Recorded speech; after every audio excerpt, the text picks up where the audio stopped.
नमस्कार. लक्षवेधीमध्ये आपल्या सगळ्यांचं स्वागत. मी प्रसाद काथे. मराठा आरक्षणाच्या संदर्भात सर्वोच्च न्यायालयानं महत्त्वपूर्ण निकाल दिलाय. 2020-21 या वर्षाच्यासाठी मराठा आरक्षण शिक्षण आणि नोकरीमध्ये लागू नसेल. त्याचबरोबर या आरक्षणाची वैधता तपासण्यासाठी ते घटनापीठाकडे वर्ग करण्यात आलेलं आहे. अशा दोन महत्त्वाच्या बाबी या निमित्तानं समोर येतात. मराठा आरक्षणाची गेल्या सुमारे 6.5 वर्षात विविध प्रकारची विविध टप्प्यांवरची प्रत्येक घडामोड या निमित्तानं पुन्हा एकदा जागी झाली आहे. मराठा समाज हा महाराष्ट्रातला राज्यकर्ता आणि शासक वर्ग आहे. मात्र तो सामाजिकदृष्ट्या आणि आर्थिकदृष्ट्या मागास असल्याचा निष्कर्ष काढून या समाजाला आरक्षण देण्याची मागणी करण्यात आली. ती मागणी न्यायोचित मार्गाने मुंबईच्या उच्च न्यायालयात अर्थात महाराष्ट्रासाठी असलेल्या मुंबई उच्च न्यायालयामध्ये मान्य झाली. त्याला आव्हान देण्यात आलं आणि आता सर्वोच्च न्यायालयानं या प्रकरणातली सुनावणी करताना महत्त्वपूर्ण निकाल दिला आहे. ही सगळी घटना ही आत्ताच्या घडीला अत्यंत निर्णायक आहे. कारण मराठा आरक्षण ज्या वेळेला मुंबई उच्च न्यायालयात मान्य झालं त्यावेळेला वेगळं सरकार होतं. सर्वोच्च न्यायालयात ज्या वेळेला हे आरक्षण रद्द झालंय किंवा त्यावर स्थगिती आली आहे त्यावेळेला वेगळं सरकार महाराष्ट्रात आहे. परिणामी सर्वोच्च न्यायालयामध्ये भूमिका मांडण्यात कोणी कमी पडलंय का? घटनापीठाकडे हे प्रकरण वर्ग करण्याचा हट्ट आग्रह योग्य होता की नव्हता? तिसरं, मराठा आरक्षणाच्या आडून ओबीसी आरक्षणावर गंडांतर येण्याची भीती राज्यात निर्माण झाली होती, ती साधार होती का? चौथा, या सर्व प्रकरणामुळे आरक्षणाचं गणित पुन्हा एकदा नव्या पद्धतीने मांडण्याची आणि बघण्याची गरज आहे का? या आणि अशा अनंत प्रश्नांसह आजची लक्षवेधी चर्चा. मराठा आरक्षणाच्या बाबतीत राज्य सरकारची भूमिका कितपत योग्य कितपत अयोग्य?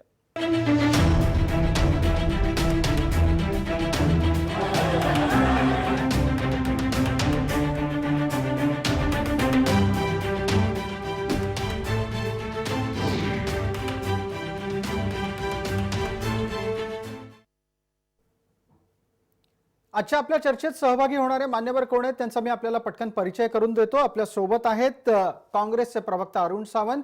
माझ्यासोबत मुंबईच्या स्टुडिओमध्ये ते आत्ता उपस्थित आहेत. त्याचबरोबर भारतीय जनता पार्टीचे प्रवक्ता म्हणून आपल्यासोबत चर्चेत आहेत भालचंद्र शिरसाट. वंचित बहुजन आघाडीचे प्रवक्ता धनराज वंजारी सुद्धा आपल्यासोबत आहेत. मराठा क्रांती ठोक मोर्चाचे समन्वयक आबासाहेब पाटील आहेत. आणि आपण गुणरत्न सदावर्ते यांच्याशीही संवाद करणार आहोत. सर्व मान्यवरांचं या चर्चेमध्ये स्वागत. मला थेट आणि पहिला प्रश्न आत्ताच्या घडीला तरी अरुण सावंत यांना विचारायचा आहे. अरुण सावंत, जे काही घडलंय त्याची संपूर्ण आणि नैतिक जबाबदारी कोणी घ्यायची आहे? निर्णय हा सर्वोच्च सुप्रीम कोर्ट देणार आहे. जे काय घडलंय त्याची जबाबदारी नेहमी सरकारच घेत असतं. आणि आता जे काय घडलंय ते काय वाईट घडलं नाहीये. सुप्रीम कोर्टाचे चीफ जस्टिस श्रीयुत बोबडे साहेब यांनी स्पष्ट सांगितलेलं आहे की आम्हाला अजूनही काही दिवस वेळ आम्ही घेणार आहोत. आणखीन हा जो काही निर्णय आम्ही आज देत आहोत तो फक्त या 1 वर्षाकरता आम्ही त्याच्यावरती कोणत्याही प्रकारचा आम्ही त्याच्यात बदल करत नाही आहोत. आणि आम्ही 5 जजेसचं एक खंडपीठ निर्माण करून याच्या वैधतेबद्दल अभ्यास करून आम्ही त्याचा निर्णय त्यानंतरच देऊ. हे आता फक्त प्रकरण पुढे ढकललं गेलं आहे. याच्यावरती कोणत्याही प्रकारचा ठोस निर्णय घेतला गेलेला नाही. त्यामुळे मराठा आरक्षण हे रद्द झालं वगैरे जे काही विरोधी पक्ष जे काही बोंबा मारतायत त्याच्यात काही तथ्य नाहीये. बरं भालचंद्र शिरसाट, तुम्ही बोंबा मारताय असा एक शेरा समोर येतोय.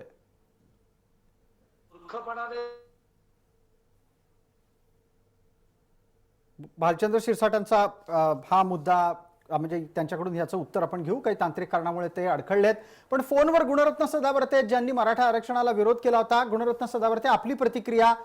आरक्षण रद्द झालेलं नाही, जे काही आहे ते फक्त 1 वर्षासाठी आहे, हे खरं आहे का? न्यायालयात काय घडलं? सगळ्यात अगोदर तर महाराष्ट्रातल्या तमाम खुल्या वर्गातील, कारण खुला वर्ग एका जाती धर्माचा नसतो.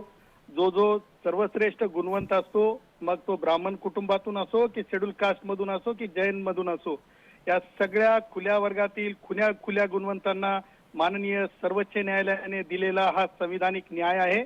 आणि ह्या न्यायाच्यासाठी मिळालेल्या न्यायासाठी मी सर्वांचं अभिनंदन करतो. त्यांना येणाऱ्या म्हणजे शैक्षणिक वर्षामध्ये नक्की चांगल्या सीट्स मिळतील, मेडिकलला मिळतील, इंजिनिअरिंगला मिळतील. आणि आज माननीय सर्वोच्च न्यायालयाने संविधानिक तत्वाआधारे जातीच्या आणि जे काही दादागिरी करून राजकीय सत्तेत कायम असणाऱ्या राजसत्तेकांनी ज्या प्रकारे इंग्रजांनी लुटून नेला भारत, त्या प्रकारे गुणवंतांच्या जागा लुटू पाहणाऱ्या ह्या ज्या काही मराठा काही पुढाऱ्यांनी बेकायदेशीर असंवैधानिक आरक्षण आणण्याचा जो काही घाट घातला होता, या सगळ्या मग शरद पवारांपासून ते विद्यमान मुख्यमंत्री उद्धव असतील किंवा अशोक चव्हाण असतील, या सगळ्यांचा माननीय सर्वोच्च न्यायालयाने जे जे निकाल दिला त्या निकालावरून हे समजलं पाहिजे. सदावर्तेजी, आत्ताचा निर्णय फक्त एका वर्षासाठीच आहे आणि भविष्यात वेगळ्या प्रकारचा निर्णय आणि निकाल येऊ शकतो, या तर्काला उत्तर काय? लक्षात घ्या, माननीय सर्वोच्च न्यायालयाचे जे अंतरिम स्थगिती असतात, ह्या स्थगिती शक्यतो म्हणजे येणाऱ्या वेळेस जसं मी असं सांगतो तुम्हाला की ह्या स्थगिती जोपर्यंत निकाल लागत नाही तोपर्यंत ह्या पुढं कायम होत असतात आणि तशाच प्रकारच्या आतापर्यंतची ज्युडिशियल हिस्ट्री राहिलेली आहे. त्यामुळं आता जे कोपराला गूळ मराठा युवकांनी किंवा मराठा जे काही सामान्य नागरिक आहेत त्यांनी एक लक्षात घेतलं पाहिजे, हे टोटल राजकारण आहे आणि येणाऱ्या काळात जोपर्यंत म्हणजे संविधान पीठ असेल किंवा त्याच्यावरचं पीठ असेल किंवा 13 न्यायाधीशांचं माननीय सर्वोच्च न्यायालयाचं पीठ असेल, तोपर्यंत या आरक्षणाला म्हणजे कुठेच म्हणजे जागाच नाहीये. हे आरक्षण संविधानिकच आहे आणि या कारणामुळे पुढच्या अनिश्चित काळासाठी हा प्रश्न प्रलंबित झालेला आहे. आबासाहेब पाटील, आपली प्रतिक्रिया लागेल. हे सगळं प्रकरण या स्थितीला जायला जबाबदार कोण आहे आबासाहेब पाटील? खर तर हे राज्य सरकारनं मागच्या सरकारनं दिलेलं आरक्षण होतं. त्याच्यामध्ये महत्वपूर्ण निर्णय असा उच्च न्यायालयामध्ये मुंबई हायकोर्टने दिला होता आणि त्या माध्यमातून मराठा आरक्षण हे लागू केलं होतं. आणि हे आरक्षण लागू झाल्यानंतर पुन्हा काही लोकांनी त्याच्यावरती दिल्ली सुप्रीम कोर्ट या ठिकाणी याचिका दाखल केल्या होत्या, यामध्ये प्रामुख्याने विनोद पाटील आणि राज्य सरकारने जी भूमिका घेतली होती की हे सदर प्रकरण घटनापीठाकडे वर्ग व्हावं आणि घटनापीठाकडे वर्ग होऊन म्हणजे ज्या पद्धतीनं तमिळनाडूमध्ये आरक्षण चालू आहे, कर्नाटक मध्ये चालू आहे, आता ईडब्ल्यूचं सुद्धा आरक्षण 50% वरती जात आहे. आबासाहेब, बरं झालं तुम्ही तामिळनाडू आणि कर्नाटकचा उल्लेख केलात. तामिळनाडू आणि कर्नाटकच्या प्रकरणामधला आणि आपल्या प्रकरणातला एक भेद लक्षात घ्यायला हवा. त्यांच्याकडे आरक्षण लागू झाल्याच्या नंतर तो विषय पुढे घटनापीठाकडे गेला. आपल्याकडे लागू व्हायच्या विरोधात निकाल येऊन हा विषय घटनापीठाकडे गेलेला आहे. आपलं आरक्षण लागू झालंच होतं ना, उच्च न्यायालयानं आपल्याला दिलंच होतं ना. आता हो बरोबर आहे, पण आता ते पुन्हा रखडलं कारण सर्वोच्च न्यायालयानं आज नोकरी आणि शिक्षणात शक्य नाही अशी भूमिका घेतली. कसं सर्वोच्च न्यायालयानं निर्णय आता दिला त्याच्यामध्ये जे तिथं जे सरकारच्या वतीनं मी वारंवार आपल्या चॅनेलवरती सरकारमध्ये मागच्या सरकारला सुद्धा सांगितलं होतं ना, आताच्या सरकारमधल्या सगळ्या मंत्र्यांना सुद्धा आम्ही निदर्शनास आणून दिलं. तुम्ही साक्षीच राहील त्याचे प्रसाद दादा. अगदी अगदी तर हे सरकारमधले जे काही अधिकारी वगैरे आहेत, मंत्री आहेत किंवा हे विरोध करणारी लोक आहेत, हे सगळ्यांनी मिळून केलेलं षडयंत्र आहे मराठा समाज अडचणीत आणण्यासाठी आणि मराठा समाजाला आरक्षण मिळू नये. त्याच्यामध्ये जे जे लोक घटक आहेत ते सगळे आम्हाला माहिती आहेत कोण कोण आहेत. आबासाहेब, आपण षडयंत्र म्हणता आहात, हे षडयंत्र करणारे लोक कोण आहेत? म्हणजे त्याचा आत्ताच्या आणि आजच्या सर्वोच्च न्यायालयाच्या निकालाशी काय संबंध? 100% संबंध आहे. जे तुम्ही कोर्टामध्ये सरकारच्या वतीने अफिडेव्हिट दाखल करणार आहात, सरकारच्या वतीने जे कागदपत्र सादर करणार आहेत, की शेवटी सगळं एव्हिडन्स बघूनच सर्वोच्च न्यायालय निकाल देत असतं किंवा त्यांचं ओपिनियन सांगत असतं की तिथं कुठंतरी सरकारचे अधिकारी सरकार कमी पडले, हे सरकारनं मान्यच करायला पाहिजे. अरुण सावंतांना पटकन विचारूयात. अरुण सावंत, सरकार पातळीवरची कमतरता ही मान्य करायला हवी की नको? सध्या तर असं काही म्हणण्याची गरज नाही आहे. पाटील साहेब किंवा इतरांना सुद्धा मी सांगतो, अजूनही सन्माननीय सुप्रीम कोर्ट याच्या वैधतेचा अभ्यास करीत आहे, त्याचा विचार करीत आहे. तर तुम्ही लगेचच इतर सर्व जे कोण आता समोर माझ्या आहेत त्यांनी कुठल्याही ठोस निर्णयावर येऊ नये. गुणवंत सदावर्ते हे तर नेहमी एका विशिष्ट जातीच्या बाजूनेच बोलत असतात आणि मराठ्यांच्या विरोधात बोलत आलेले आहेत. तर त्यांनी तर तो निकाल जाहीरच केला. सुप्रीम कोर्टाच्या ऐका, मध्ये बोलू नका. सुप्रीम कोर्टाचे जे काही चीफ जस्टिस आहेत ते जर सांगतायत एक निर्णय, तर तुम्ही तुमचा निर्णय कुठे मध्ये लादता? तुम्ही कुठल्या शुभेच्छा द्यायला मोकळ्या झालात लगेच? गुणवंतांसाठी माननीय सर्वोच्च न्यायालयाने उघडलेली ती खिडकी नाही, आहे. पहिली गोष्ट म्हणजे आणि मध्ये बोलू नका. मराठा तुम्ही काय आरक्षण बोलताय ते तुम्ही कोणालाच कळत आज नाहीये. थांबलेलं हे तरी मान्य करा. आता कशाला कोपराला गुळ लावता तुम्ही? सदावर ते मध्ये बोलू नका. तुम्ही काय बोलता ते कोणाला कळत नाहीये. माझं झाल्यानंतर बोला तुम्ही. मला कसं कळेल? कारण तुमच्या डोळ्यामध्ये धूळ गेलेली आहे आणि तुम्ही तुम्ही त्या टीव्ही चॅनलवरती नेहमी बोंबाबोंबच करण्याकरता येता. तुम्ही एक कायदे तज्ञ जर खरोखर आहात, तुम्ही जर खरोखर कायदे तज्ञ आहात तर समोरच्याची बाजू सुद्धा ऐकून घ्यायला शिका तुम्ही. तुम्ही मराठा युवकांची प्रत्येक वेळेस तुम्ही बोंबाबोंब करता सदावरते. 20 मंत्री असताना तुम्ही कायदे तज्ञ स्वतःला समजता आणि तुम्ही सुप्रीम कोर्टाच्या विरोधात कसा स्वतःचा निर्णय लादता इकडे. जनतेला संभ्रमात आणण्याचं काम तुम्ही करता. हे तुम्हाला ऐकायला वेळ होता की नव्हता, पण अशोक चव्हाणांनी ऐकलेली आहे माझी आर्ग्युमेंट. तुम्ही सगळ्यात पहिलं म्हणजे तुम्ही जरा थांबा माझं होईपर्यंत आणि मग बोला. मी सुद्धा थांबतो. ठीक आहे, मी हस्तक्षेप करतो आता. तुम्हाला उत्तर देतील मला माहिती आहे. गुणरत्नजी 1 मिनिट. आपण त्यांना वेळ दिलाय, आपण त्यांची भूमिका ऐकून घेऊ. इतरही 2 मान्यवर आहेत ज्यांना अजून भूमिका मांडायची संधी मिळालेली नाहीये. मी तुमच्याकडे येतो, तुम्हाला नक्की वेळ मिळेल आपल्याला या चर्चेमध्ये भूमिका मांडायला. मी अरुणजींना विनंती करतो. अरुणजी 30 सेकंदात कृपया. मला स्पष्टपणे जनतेला, महाराष्ट्रातील जनतेला, समस्त मराठा बांधवांना, ओबीसी बांधवांना, सर्व जाती धर्माच्या बांधवांना हे सांगायचंय की मराठा लोक जे स्वतःच्या आरक्षणाकरता लढा देत आहेत ते कुणाही दुसऱ्याचं आरक्षण चोरून ते मागत नाहीयेत. दुसरी गोष्ट, सुप्रीम कोर्टामध्ये हा लढा जर चालू आहे, सुप्रीम कोर्टाच्या चीफ जस्टिस यांनी जर जो निकाल दिलेला आहे की पुढील 1 वर्षापर्यंत कोणतीही ढवळाढवळ चालणार नाही, कोणतंही आरक्षण कोणालाही मिळणार नाही, जसं आहे तसंच चालणार, त्यानंतर पुढील मोठं बेंच याचा विचार करून योग्य तो निर्णय देईल. तरी सुद्धा सदावर्ते सारखे कायदे तज्ञ इथे येऊन जनतेची दिशाभूल का करतायत? आपण सदावर्तेंसारख्या विषयी बोलायच्या ऐवजी थेट या भूमिकेवर येऊ की सरकार आजच्या निर्णयाची जबाबदारी घेणार आहे की नाही घेणार आहे.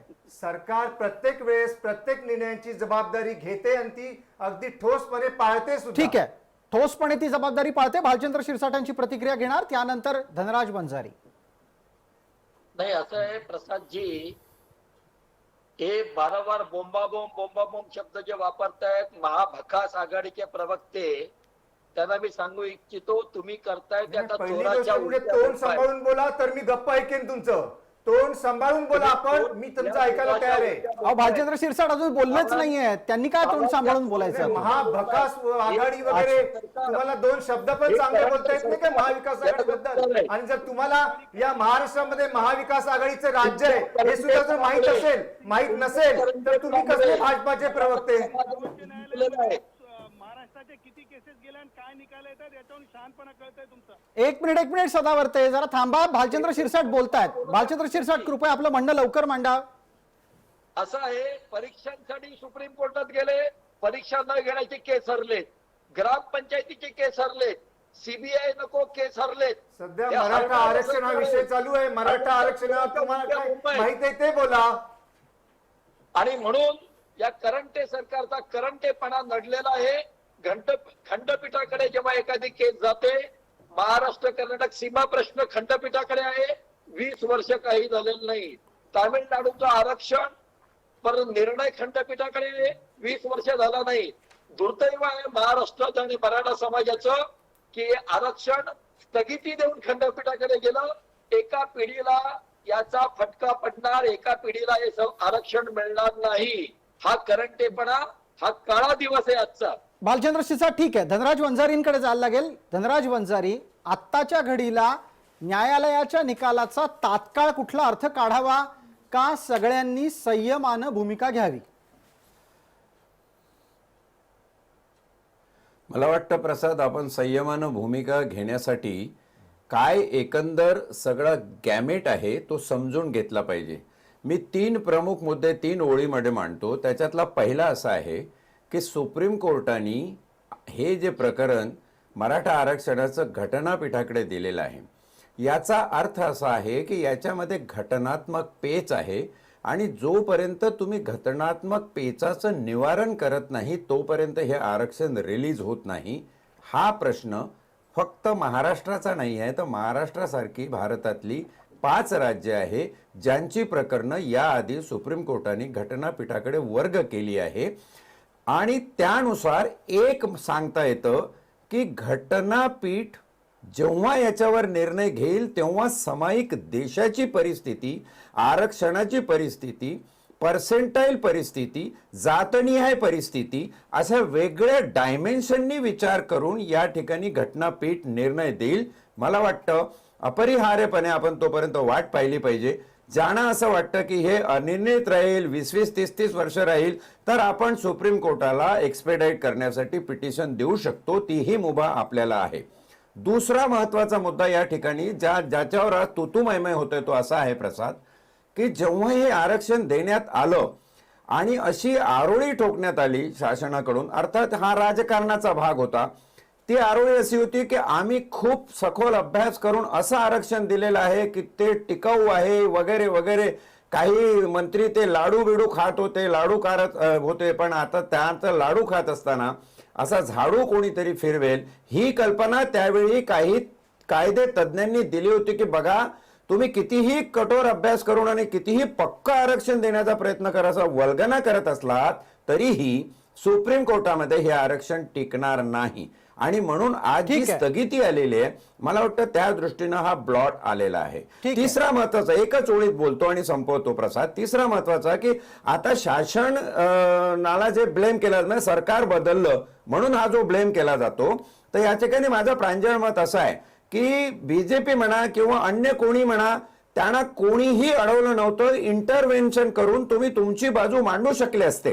म्हणजे शासन कमकुवत पडलं हे बोलण्यात मला वाटतं आजच्या घडीला तरी काही तथ्य नाहीये. तथ्यहीन बोलायचं असेल आणि राजकीय गदारोळ करायचा असेल तर ठीक आहे, पण ह्या 3 मुद्द्यावर जर आपण विचार केला तर मला वाटतं आपण शांतपणे घटनापीठाच्या निर्णयाकडे वाट पाहूया. घटनापीठाला आपण लवकरात लवकर निर्णय द्यायला भाग पाडूया. ही भूमिका माझी आहे. संधी देऊ इच्छितो. गुणरत्न सदावर्ते, मुळात आरक्षण कमकुवत पायावर होतं का?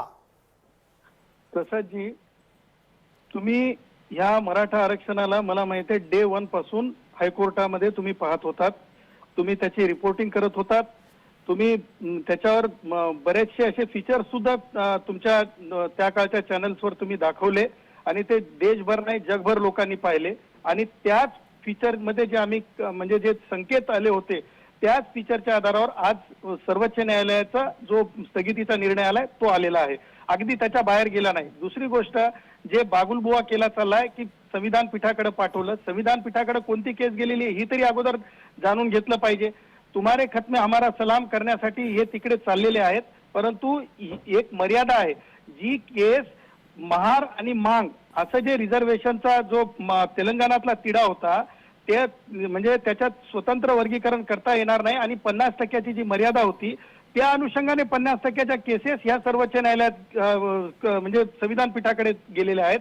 दुसरी महत्वाची गोष्ट, ह्याच मराठ्यांच्या केसमध्ये मी चेब्रालू लीला प्रसाद रावची केस जी 20 एप्रिल 2020 ला सर्वोच्च न्यायालयाने निकाल दिला आणि त्या निकालामध्ये 50%च्या वर आरक्षण देता येणार नाही, ती केस याच्यातली पायाभूत ठरली आणि महाराष्ट्रातलं सरकार आदिवासींच्या प्रकरणात 50%च्या वर आम्ही आरक्षणासाठी पुढे जाणार नाही अंमलबजावणी केली. अहमदनगर जिल्ह्यात हे सुद्धा माननीय सर्वोच्च न्यायालयाला दाखवलं. जेव्हा आदिवासींना 50%च्या वर या महाराष्ट्रामध्ये जाता येणार नाही असं म्हणणारे आज जे तुमच्या पॅनलवर बसले त्यांना हे विचारा की तुम्ही महाराष्ट्रातल्या नगर जिल्ह्यामध्ये सर्वोच्च न्यायालयामध्ये हा मुद्दा उपस्थित केला होता.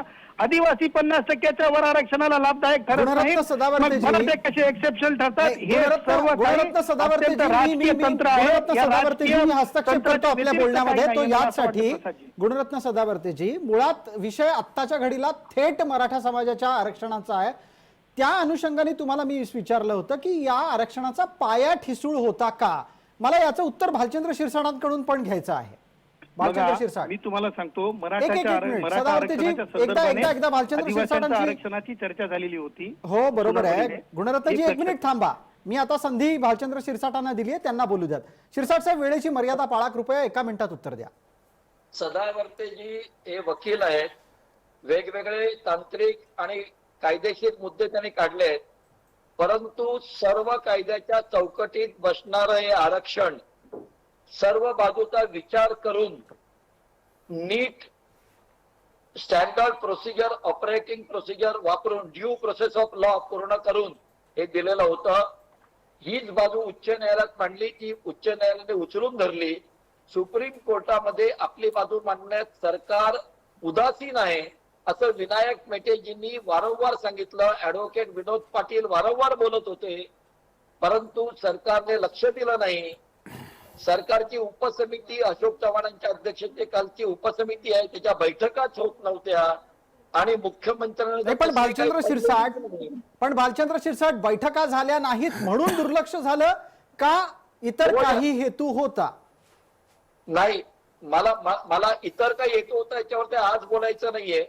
काँग्रेस, राष्ट्रवादी काँग्रेस आणि शिवसेना हे सरकार गंभीर नाही, त्यांनी या प्रश्नाकडे दुर्लक्ष केलं. विनायक मेटेजी, ऍडव्होकेट विनोद पाटील यांनी वारंवार निदर्शनास आणूनही दुर्लक्ष केलं. ठीक आहे, भालचंद्र शिरसाट आपल्या बरोबर आबासाहेब पाटील आहेत, ते त्या समितीला बैठकांना जाणे अपेक्षित होते. आबासाहेब पाटील, आवाज येतोय? चर्चा ऐकताय आपण? किती बैठका झाल्या आणि या बैठकांमधून राज्य सरकार सर्वोच्च न्यायालयामध्ये मराठा आरक्षणाच्या बाबत अधिक संवेदनशीलपणे ते टिकावं यासाठी प्रयत्न करतंय असं तुम्हाला जाणवलं का? आबासाहेब पाटील, कदाचित विषय पोचलेला नाहीये. अरुण सावंत उत्तर देतील. जर समजा आबासाहेब जोडले गेले तर तेही बोलतील. अरुण सावंत. सरकारने आणि ज्या काही कमिट्या नेमल्या होत्या सरकारने, त्या प्रत्येकाने मराठा आरक्षणाबद्दल आपली बाजू प्रत्येक वेळेस मांडण्याचा प्रयत्न केला, अगदी ठोसपणे मांडण्याचा प्रयत्न केला.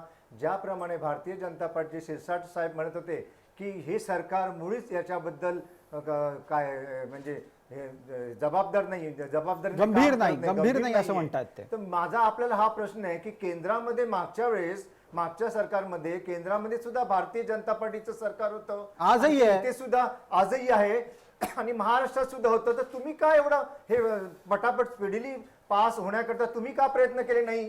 तुम्ही त्यावेळेस फक्त लाडू वाटण्याचंच काम केलं आणि जनतेला फक्त खोट्या बातम्या पुरवण्याचं काम केलं. त्याप्रमाणे हे महाविकास आघाडीचं सरकार मुळीच करत नाहीये. अरुणजी, मला एक मुद्दा यावर विचारावासा वाटतं. तुम्हाला नक्की अपेक्षित काय होतं? न्यायालयाच्या कडून काही अपेक्षित होतं का सरकारनं न्यायालयात काही भूमिका घेणं अपेक्षित होतं? मी दोन्ही. जेव्हा सरकार आपली भूमिका ठोसपणे समर्थपणे न्यायालयामध्ये मांडते त्यावेळेसच एखादा निर्णय लागला जातो, एखादं विधेयक पास होतं किंवा एखादं आरक्षण पास होतं. परंतु यावेळेस सर्वोच्च न्यायालयाला जर वेळ हवा असेल, त्यांनी मोठ्या खंडपीठाकडे जर त्यांना याच्याबद्दल विचार विमर्श करायचा असेल तर त्याच्यामध्ये सरकार हस्तक्षेप नाही करू शकत. सरकार हस्तक्षेप करू शकत नाही, पण हेच सरकार आहे ना जे घटनापीठाकडे जायला पाहिजेचा आग्रह करत होतं. हो, मग आम्ही आता सुद्धा चाललोच आहोत ना आणि आम्ही प्रयत्न करतोच आहोत ना.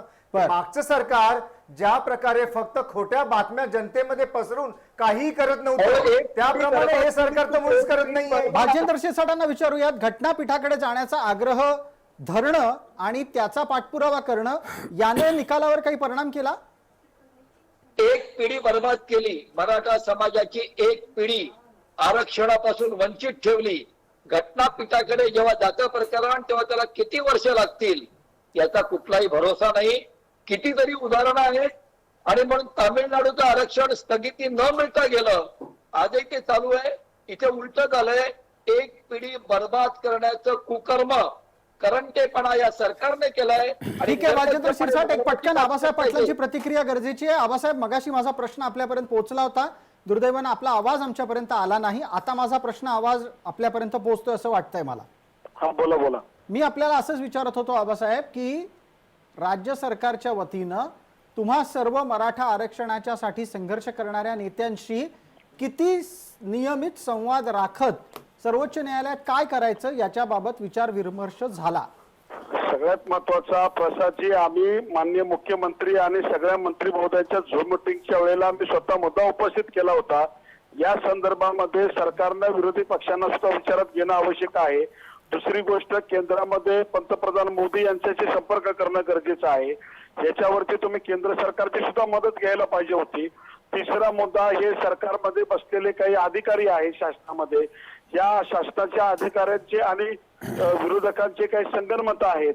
या संदर्भामध्ये हे सगळं खुलासा आम्ही वारंवार केलेला आहे, परंतु सरकारनं हे सगळ्या गोष्टी गांभीर्याने घेतलेल्या नाहीत आणि त्याच्यामुळे जे घटनापीठाकडे वर्ग करण्याची मागणी होती ती मागणी आम्हाला सुद्धा मान्य होती, परंतु त्याच्यामध्ये ह्या लोकांनी प्रॉपर त्या ठिकाणी मागणी न केल्यामुळं आज जी परिस्थिती निर्माण झाली की याच्यामध्ये आज समाजाचं म्हणजे समाज आज मला असं म्हणायचं आहे या आपल्या डिबेटच्या माध्यमातून की महाराष्ट्रातील मराठा समाज हा संविधानात आहे का घटनेच्या आधारे आम्हाला न्याय हक्क आहेत का नाही ह्याच्यावरचे सुद्धा प्रश्नचिन्ह आमच्या मनामध्ये उपस्थित राहिलेला आहे. बरं आबासाहेब पाटील, आपण वारंवार एक मुद्दा मांडत आहात आणि तो सरकार बदलली तरीही तुम्ही सोडलेला नाही. तो असा महत्वाचा मुद्दा आहे की गेल्या सरकारच्या काळातही आणि या सरकारच्या काळातही प्रशासनात काही जण असे आहेत की ज्यांना हे आरक्षण नको होतं. अरुण सावंत, एक पटकन याचं उत्तर तुमच्याकडून लागेल की जर प्रशासनात अशी काही अधिकारी मंडळी असतील तर त्या अधिकारी मंडळींना योग्य पद्धतीनं लाईनीवर आणण्याचं काम राज्यकर्त्यांनी करायला हवं होतं.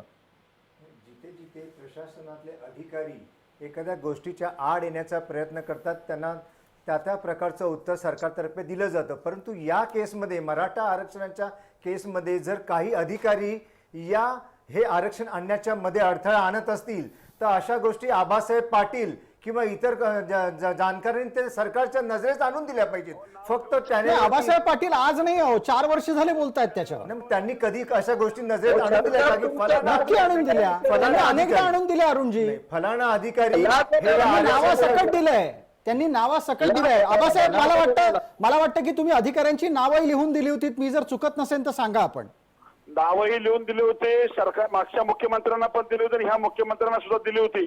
आपल्या जाहीर चॅनेलवरनं बोललोय मी या संदर्भामध्ये की कोणकोणते अधिकारी जीएडी मध्ये LIGD मध्ये आणि या सगळ्या वरून खालीपर्यंत कशा पद्धतीने यंत्रणा पोहोचतायत आणि कशा पद्धतीने अडवणूक केली जाते हे जाहीरपणे मी आपल्या चॅनेलच्या माध्यमातून समाजासमोर मांडलेली व्यक्ती आहे. ठीक आहे, भालचंद्र शिरसाटांना विचारावं लागेल मग या अनुषंगाने. जसे अरुण सावंत यांच्यासाठी हे प्रश्न आहेत तसेच हे प्रश्न भालचंद्र शिरसाटांसाठी सुद्धा आहेत. भालचंद्रजी, तुमच्या कार्यकाळामध्ये सुद्धा मराठा आरक्षणाला मोडता घालणाऱ्या अधिकाऱ्यांवर कारवाई करा अशी वारंवार मागणी होत होती. कारवाई करायला अडचण काय होती? अन्यथा ते अधिकारी आज तशाच पद्धतीने या सरकारच्या काळातही वागताना दिसले नसते.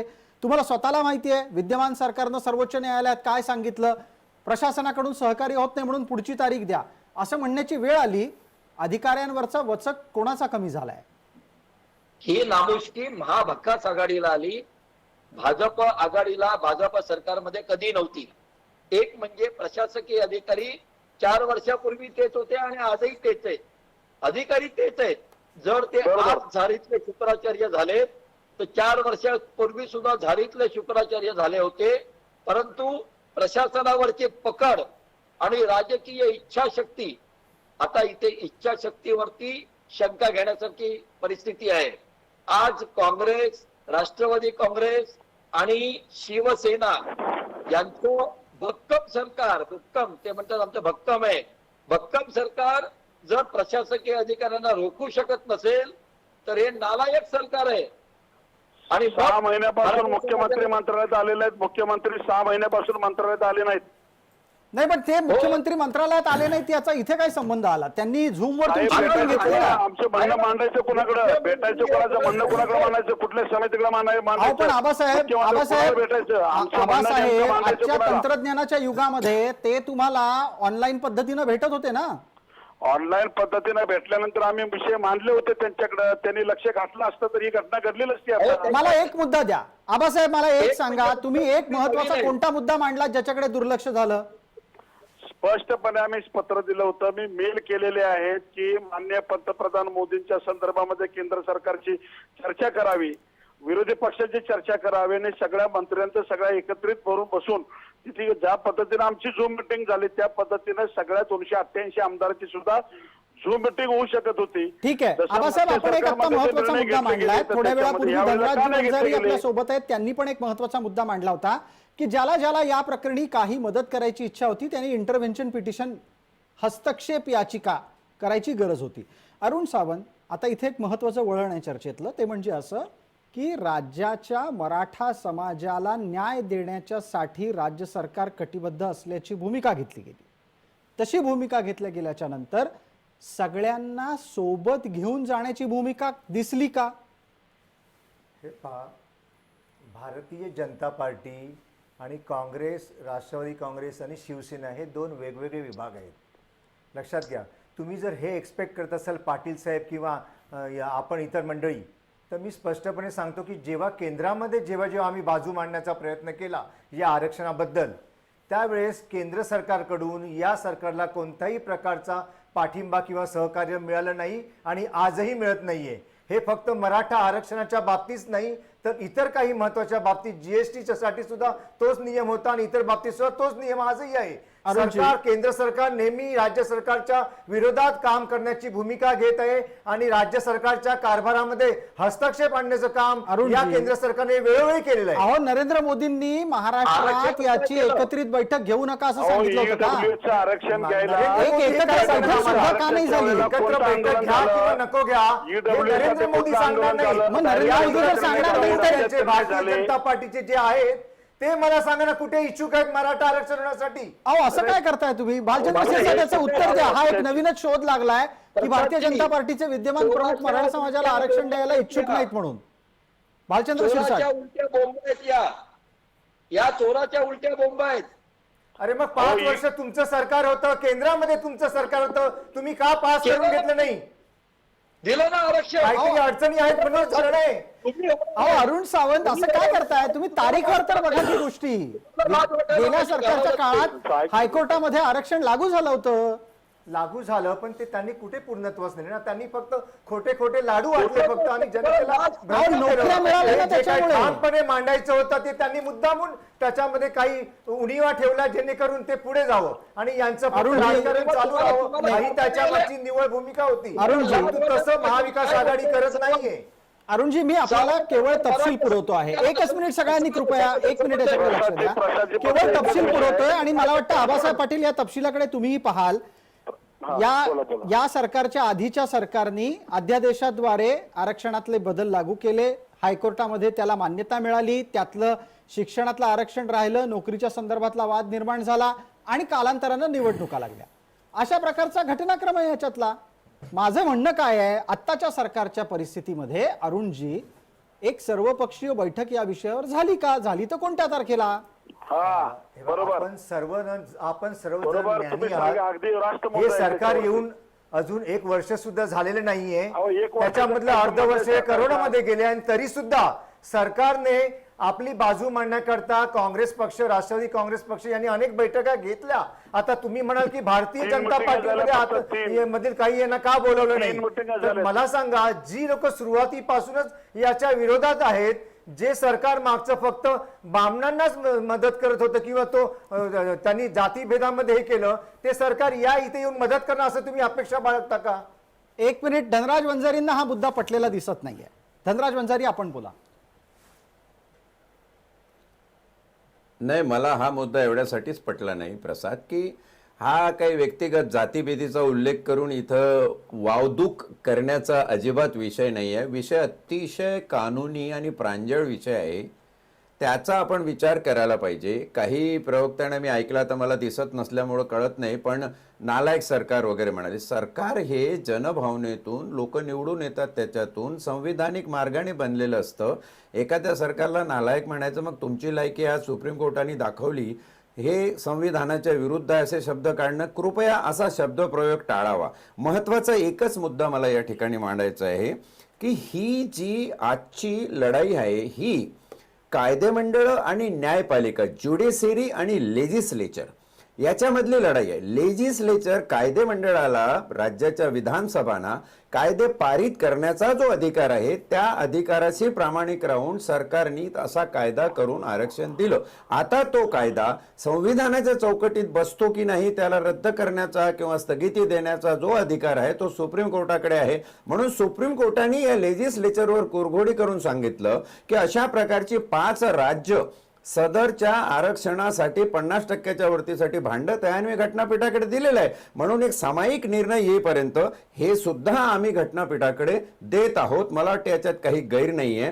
तिसरं शेवटचं जे वावदुकीचं बीज आहे, वादविवादाचं मूळ बीज असं आहे की बीजेपी जर असं म्हणत असेल तर केंद्रामध्ये बीजेपीचं सरकार आहे. केंद्र सरकारच्या वतीने या पिटिशन मध्ये इंटरव्हेन्शनला स्कोप होता की नाही, तर कायदेशीर उत्तर आहे हो, होता.